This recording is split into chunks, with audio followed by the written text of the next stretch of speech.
Chapter 14. 4 inert bodies sank through spinning blackness. Consciousness had died. Cold oblivion pulled the bodies down and down into the pit of unbeing. The roar of silence echoed dismally around them, and they sank at last into a dark and bitter sea of heaving red that slowly engulfed them, seemingly forever. After what seemed an eternity, the sea receded and left them lying on a cold, hard shore, the flotsam and jetsam of the stream of life, the universe, and everything. Cold spasms shook them. Lights danced sickeningly around them.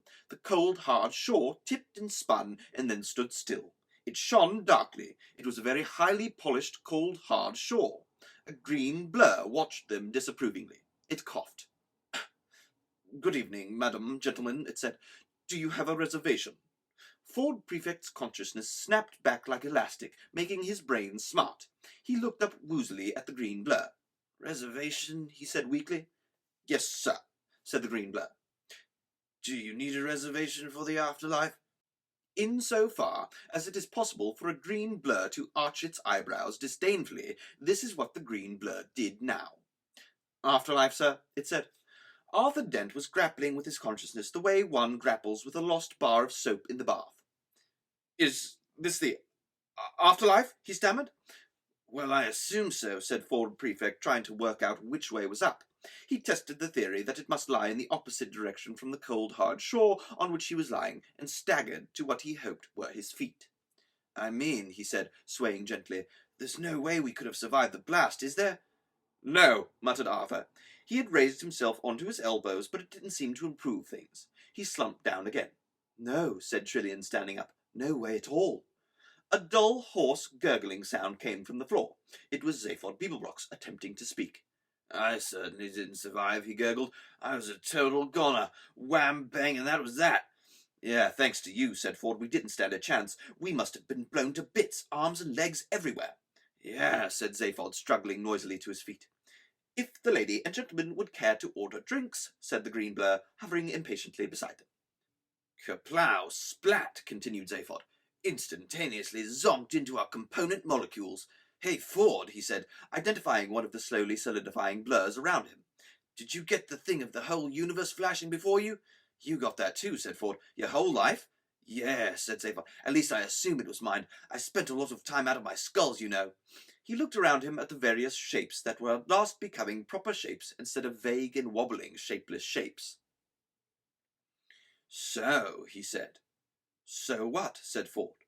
"So here we are," said Zaphod hesitantly. "Lying dead." "Standing," Trillian corrected him. Standing dead," continued Zaphod, "in this desolate—" "Restaurant," said Arthur Dent, who had got to his feet and could now, much to his surprise, see clearly. That is to say, the thing that surprised him was not that he could see, but what he could see. "Here we are," continued Zaphod doggedly, "standing dead in this desolate—" "5-star," said Trillian. "Restaurant," concluded Zaphod. "Odd, isn't it?" said Ford. Yeah." "Nice chandeliers, though," said Trillian. They looked about themselves in bemusement. "It's not so much an afterlife," said Arthur, "more of a sort of après-vie." The chandeliers were in fact a little on the flashy side, and the low vaulted ceiling from which they hung would not, in an ideal universe, have been painted in that particular shade of deep turquoise, and even if it had been, it wouldn't have been highlighted by concealed mood lighting. This is not, however, an ideal universe, as was further evidenced by the eye-crossing patterns of the inlaid marble floor, and the way in which the fronting for the 80-yard-long marble-topped bar had been made. The fronting for the 80-yard-long marble-topped bar had been made by stitching together nearly 20,000 Antarean mosaic lizard skins, despite the fact that the 20,000 lizards concerned had needed them to keep their bodies inside. A few smartly dressed creatures were lounging casually at the bar, or relaxing in their richly coloured body-hugging seats that were deployed here and there about the bar area. A young Blaherg officer and his green steaming young lady passed through the large smoked glass doors at the far end of the bar into the dazzling light of the main body of the restaurant and beyond. Behind Arthur was a large curtained bay window. He pulled aside the corner of the curtain and looked out at a bleak and dreary landscape, grey, pock-marked and dismal, a landscape which under normal circumstances would have given Arthur the creeping horrors. These were not, however, normal circumstances, for the thing that froze his blood and made his skin try to crawl up into his back and off the top of his head was the sky. The sky was... An attendant flunky politely drew the curtain back into place. "All in good time, sir," he said. Zaphod's eyes flashed.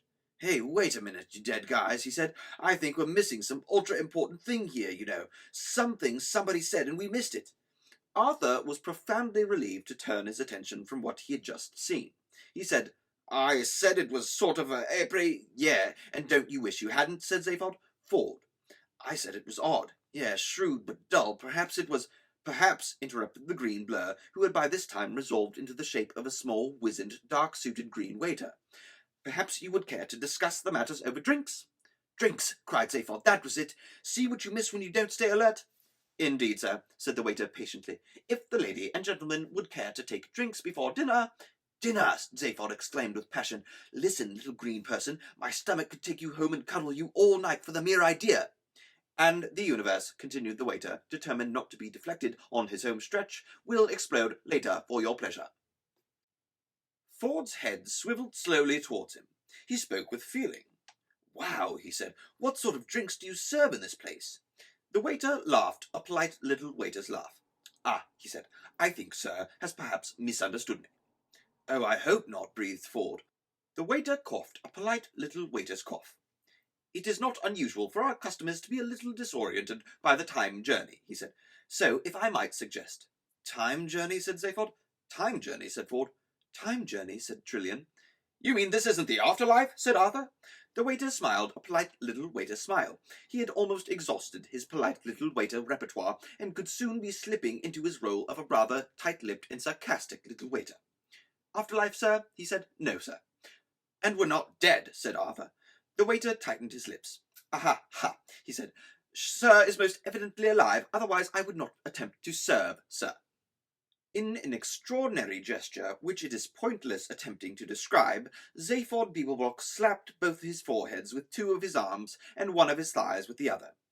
"Hey, guys," he said, "this is crazy. We did it. We finally got to where we were going.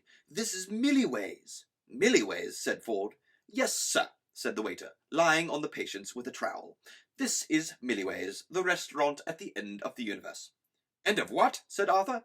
"The universe," repeated the waiter, very clearly and unnecessarily distinct. "When did that end?" said Arthur. "In just a few minutes, sir," said the waiter. He took a deep breath. He didn't need to do this, since his body was supplied with the peculiar assortment of gases it required for survival from a small intravenous device strapped to his leg. There are times, however, when whatever your metabolism, you have to take a deep breath. "Now, if you would care to order your drinks at last," he said, "I will then show you to your table." Zaphod grinned two manic grins, sauntered over to the bar, and bought most of it.